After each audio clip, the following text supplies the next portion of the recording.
connection that I have with organ donation is I was a heart transplant recipient, and then my daughter was a donor. She passed away from a car accident a few years after my transplant and was able to donate life. I'm a retired career firefighter. My transplant came about from smoke and heat inhalation for my job. It came on pretty quickly.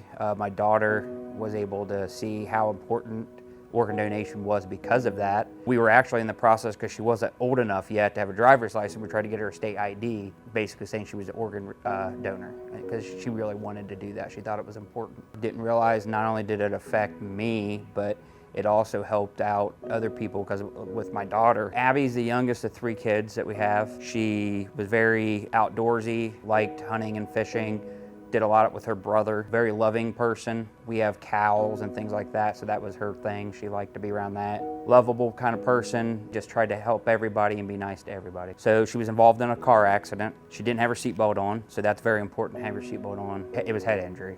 So they were able to take the time to try to find a good match for her to be able to save and do as much as she could.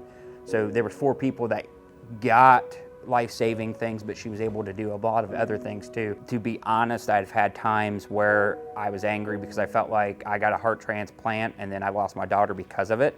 I thought it was like a trade that I wasn't happy with, but especially since we've talked with her lung recipient, made it a lot better for us. It makes us very proud, especially for a 15-year-old to make that decision and know that that's what they wanted to do. Most adults don't even know what they want to do. And the reason why the 15-year-old kid knew that's because of the stuff that we dealt with.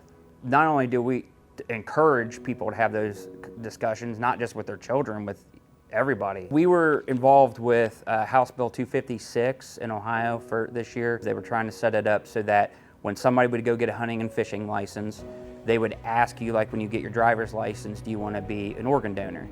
The reason why that was important is because a lot of people say, well, they ask you when you get your driver's license, what happens from a kid that, like our daughter, who was 15, that had her hunting and fishing license but didn't have a driver's license. I believe that starts in August of 25. I think you're going to get more people that are going to do it, and I think it's very important to have that. The more that you have, the better, obviously. I testified in front of the Ohio Senate Health Committee and explained how it was important for our family. Then we did a lot of pushing and bothering of different representatives. We were told it was going to take a while. And then we found out that they decided Governor DeWine was going to go ahead and sign it into law, and then we were able there for the signing. Later on, finding out, and I didn't know this, that the governor also had a daughter. She donated life also. She had passed away in a car wreck 15 years ago or so. So he's a donor father himself. Done a lot of things locally, but what we've done with the signing of that House bill is going to affect everybody in the state of Ohio. So it's really neat to know that our daughter was part of something like that.